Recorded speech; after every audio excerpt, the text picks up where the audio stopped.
This is a speech about horses. The horse is an indispensable part of human history that has played a crucial role in the development of societies across the world.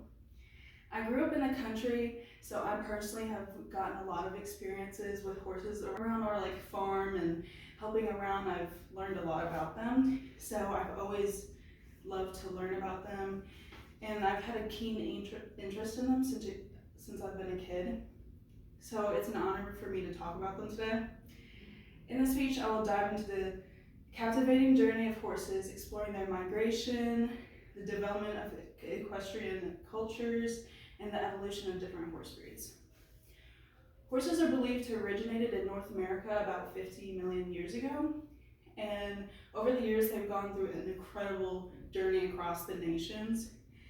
And according to the horse, in natural history, the earliest horse, Hyracotherium, is a dog-sized forest-dwelling creature. So it was really small compared to the horses today. And it even had two different parts of the hoof instead of a single hoof. And climate change kind of caused them to migrate across Asia and Europe, evolving to survive in grassland areas and environments.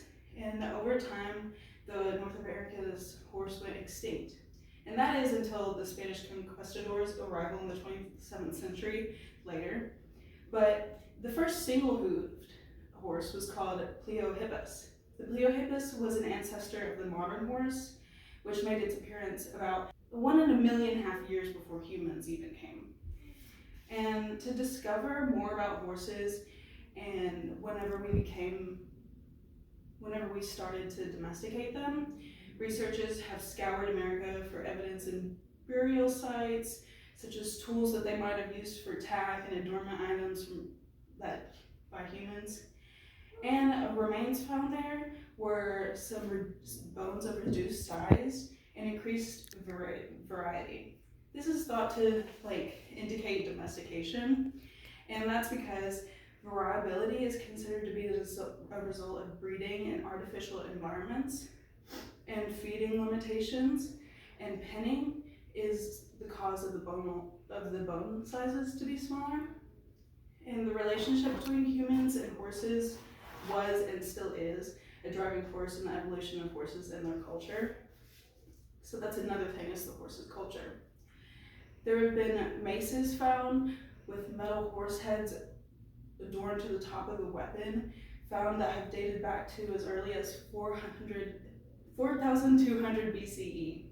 This suggests that humans and horses have a special bond, and although complete domestication might have not started yet, it was soon to come. The Mongols, renowned for their horseback riding skills, used horses to build an empire that spanned Asia. In Europe, the knight's horse became a symbol of noble status, well explained by publishers Rutland, Catron, and Debbie Busby. Nomadic tribes were also using mares for their milk. The milk that mares have is highly concentrated with sugar, so that's why they were able to ferment it, and this came up with kumis, which is a fiery beverage that they drink in Central Asia. They still drink it today. Considering new cultures that have risen, our relationship with horses has just begun. Editors of Equestrian Cultures in Local Contexts talk more on recent equestrian cultures, like engaging in endurance running and showing horses. Each horse breed has a purpose, and the diversity in horse breeds today is a demonstration of selective breeding done by humans over many centuries. From the swift Arabian horse bred for endurance in harsh desert climates to the powerful Clydesdale used for heavy farm work, each breed has unique characteristics entitled to each specific task that they need to do. Some history on horses, so thank you for listening.